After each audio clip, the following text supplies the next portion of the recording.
This whole thing is so messed up, I've been putting off writing about it for ages. Every time I try, I get so angry I just slam my laptop shut. But what happened is so crazy, I just gotta vent. And I know you guys will get the kind of entitled crap I'm dealing with. To explain, I need to back up a bit.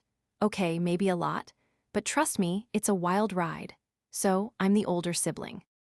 My little brother, Miles, is 31, and he's always been mom and dad's favorite. Diane and Victor practically worshipped him. He was the prince, the perfect son, the one who could do no wrong, even when he was totally screwing up. Me, I was the responsible one, which basically meant I was Miles's free babysitter, laundromat, and excuse maker. "You're so mature, Ava," they'd say when they wanted me to clean up his messes. "You understand things better." More like, "We're gonna pile everything on you and hope you don't make a fuss." I got out as soon as I could. Graduated, worked my butt off, saved every penny, found a tiny apartment, and bolted. No big scene, no long goodbyes. I didn't even tell them I was leaving until I was already gone. That's how bad it was at home. Honestly, they hardly reacted. My mom teared up, but it seemed like a play for sympathy rather than real grief. My dad just tossed out a line about me not crawling back when things got tough. Surprise, I didn't. The next 10 years were a whirlwind of working, saving, and basically no sleep. I got into real estate. It wasn't fancy in the beginning, but I kept at it, and eventually, I got the hang of it. I flipped my first house when I was 27. By the time I was 30, I bought the house I'm in now, a cute, nice 3-bedroom place which I totally redid myself. But here's the kicker. Early on, I made a choice. I never told my folks how I was really doing. Not because I was trying to be a jerk, but because I knew exactly what would happen if I did. They'd suddenly remember I was around. Not as their daughter, but as someone they could use. And wow, was I right. We didn't really talk much except for birthdays and holidays. I was always the one reaching out, texting, keeping up the conversations, offering help with tech or money when they needed it. It wasn't until last year when I posted a picture of my backyard, just the backyard on Facebook, that things changed. My mom called me, no joke, 5 minutes later. 5 minutes? "Oh, Ava, we didn't know you were doing so well. That patio looks amazing. You must be making a lot of money, right?" I gave the safest answer I could. "I'm doing okay." That chat kicked off what I now see as the beginning of their game. Honestly, I figured they were acting weirdly nice, checking in all the time, laying on the compliments, and even hinting about wanting to visit. I wasn't dumb. I saw what they were doing, but I thought, whatever, let them try. I've got walls up now. They couldn't get away with their old games. Then, a couple of months ago, they asked me over for dinner. They made it sound like a casual family thing. I almost said no, but something just felt off. Miles was there too, along with his fiancée, Camille. She's all right, I guess. A bit snobby, a bit spoiled, but we never had any issues. We're not best friends, but we're cool. Everything was going okay until my dad tapped his glass and cleared his throat. I knew that sound. It was the same tone he used when he was about to announce something and wanted everyone to be impressed. He started, grinning at Miles and Camille. "We're thrilled to announce that the wedding is finally happening this fall." Everybody gave their congratulations, and there were hugs and all the usual small talk. I put on a polite smile, lifted my glass, and thought that would be the end of it, but nope. My mom turned to me, touching my arm, and said, "Ava, we're so proud of all you've achieved lately. We thought it would be great if you could contribute something special to the wedding." "Like the venue?" I just stared. "The venue?" I asked, trying to keep my voice even. She said, smiling brightly, "Yes. We've been looking at this beautiful place just outside of town." The cost to book the venue for the weekend was around 12 grand, but that covered food and decorations, so I guess it wasn't totally insane. I snorted. I couldn't help it, it just came out. Seriously, I figured they were kidding, but they weren't. My dad's smile vanished. "This isn't a joke, Ava," he snapped. "You make good money, you can handle it."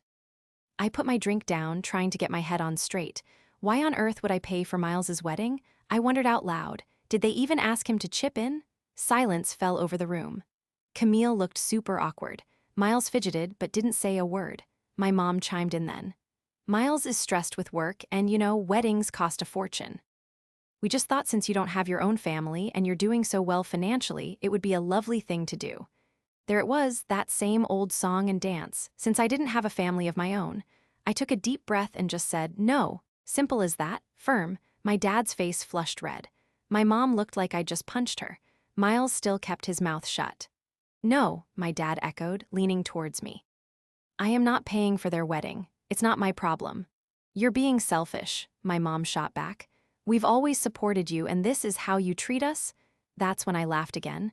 But this time, it wasn't because I was shocked. I was just plain furious.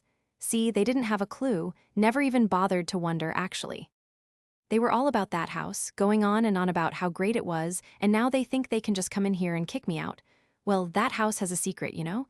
A secret that was about to flip everything on its head. That's when I slowly got up and just said, "You know what? Let's go for a walk."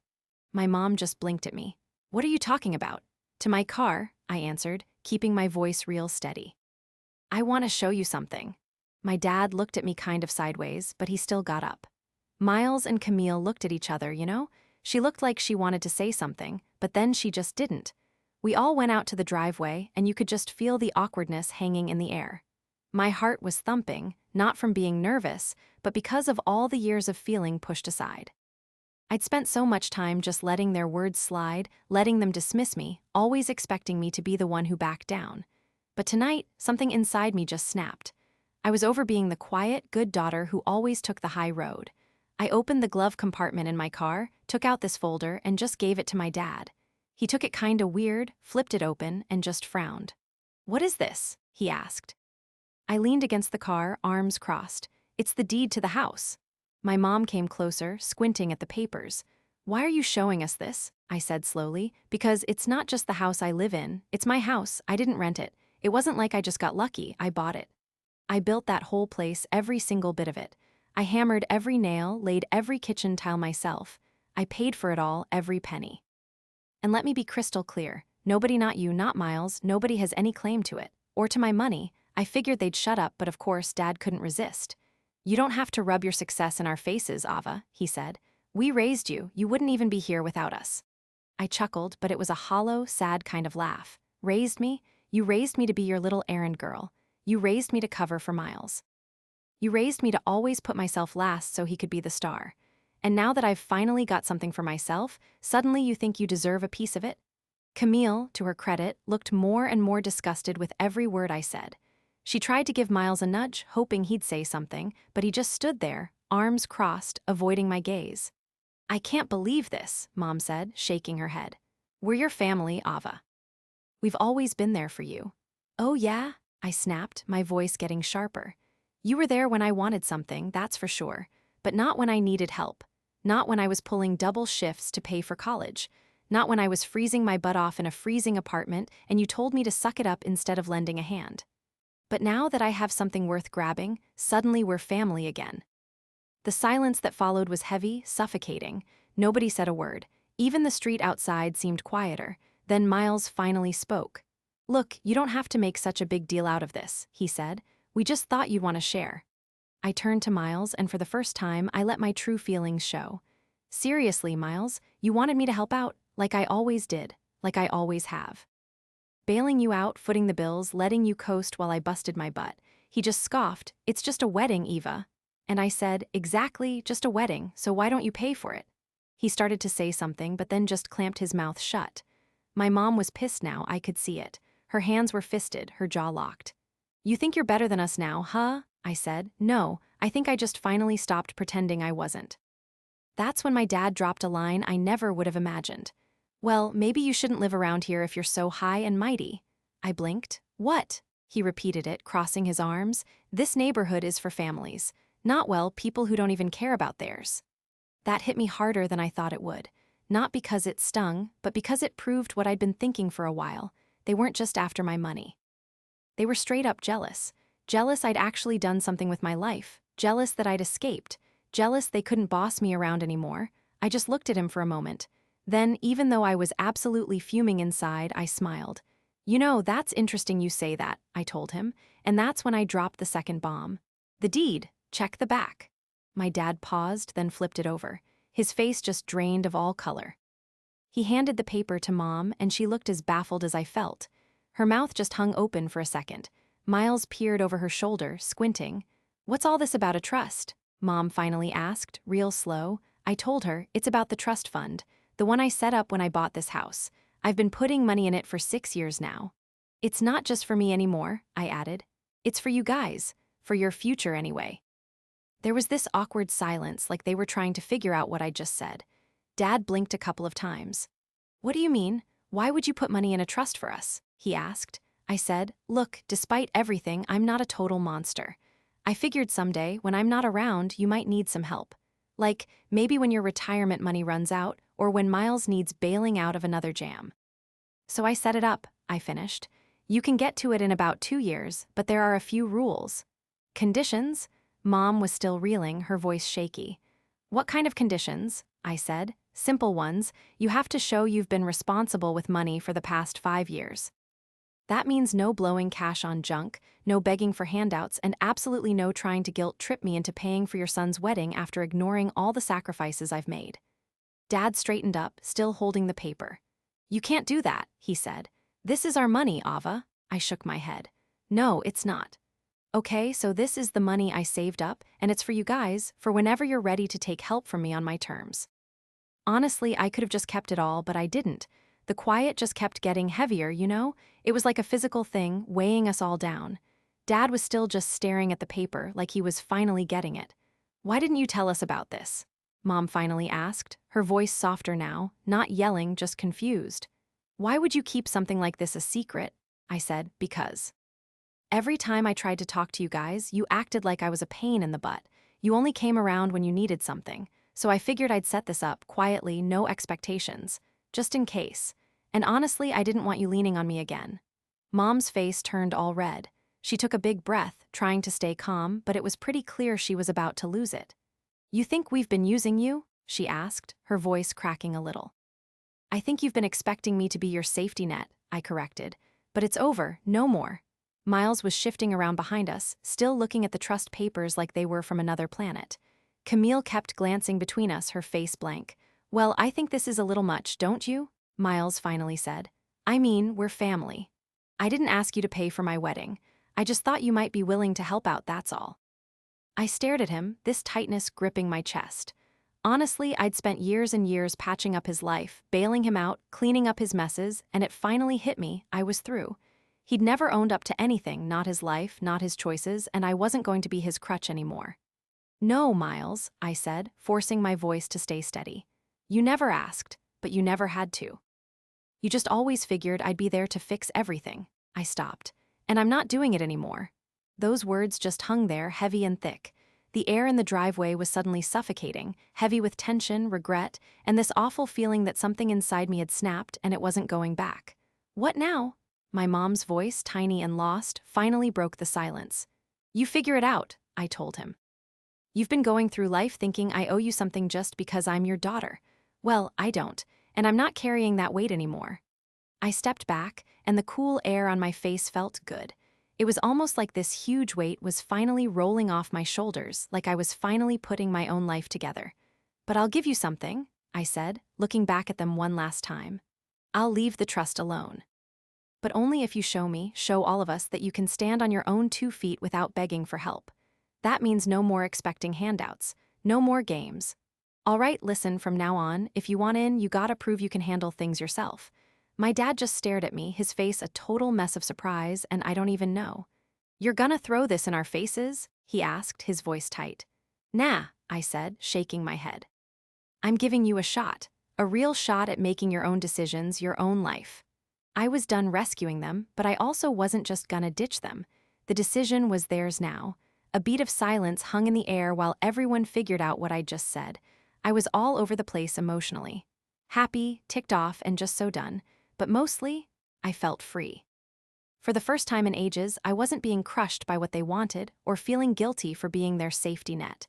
The rules of the game had changed. Finally, my dad spoke again, almost in a whisper.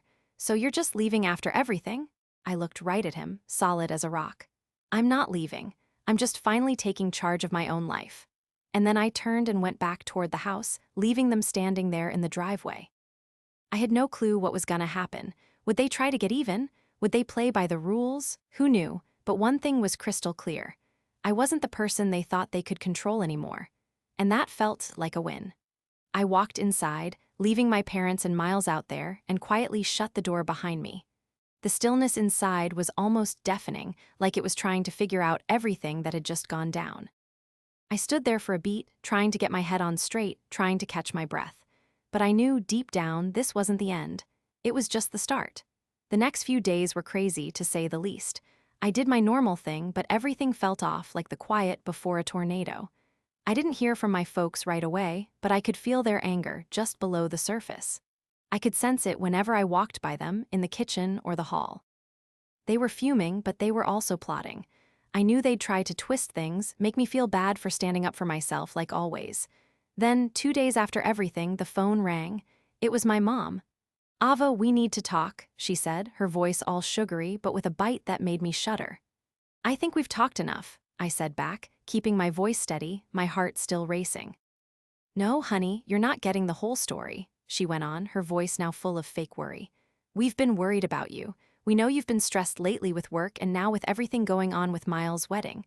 You're pushing us away, and that's not okay." I almost snorted at the nerve of it, but I held it back. "I'm not pushing anyone away. I'm setting boundaries, something you and Dad never let me do growing up." There was this long silence, and I could hear her breathing heavy on the phone, like she was trying to get it together. "Ava, you're being ridiculous. You're throwing your whole family away for money. What kind of daughter does that?" The guilt trip, Mom, so classic. "I'm not throwing anyone away," I said, trying not to shake. "I'm just done giving after all I've already given. And you and Dad, you've never even appreciated it." "You don't get to manipulate me anymore," I added, my voice getting stronger. "Manipulate me?" she said, all high and mighty, acting innocent.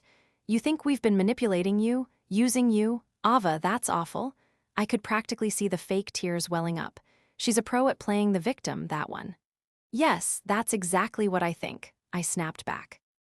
"You've used me for years, making me feel like I owe you for stuff I never even asked for. And every time I stood up for myself, you made me feel guilty. But no more." She sighed, like she was talking down to a little kid. "I've always done what's best for you, Ava. I've always looked out for you. We just asked for a little help with the wedding and you turned your back on us. That's not love, honey. That's selfishness." I could hear it, the manipulation, dripping from every word. She wasn't even trying to hide it anymore. "Mom," I said, making myself stay calm, "I don't owe you anything. I don't owe you a dime. I'm not apologizing, and I'm not going to keep putting my life on hold for them." I was finished. I slammed the phone down. But then they hit me back, and it was brutal. That evening, my dad sent an email. It was so formal, you know. He said I was being rude, that I was hurting the family. He also said I couldn't come to any more family stuff, including the wedding, because family is supposed to back each other up.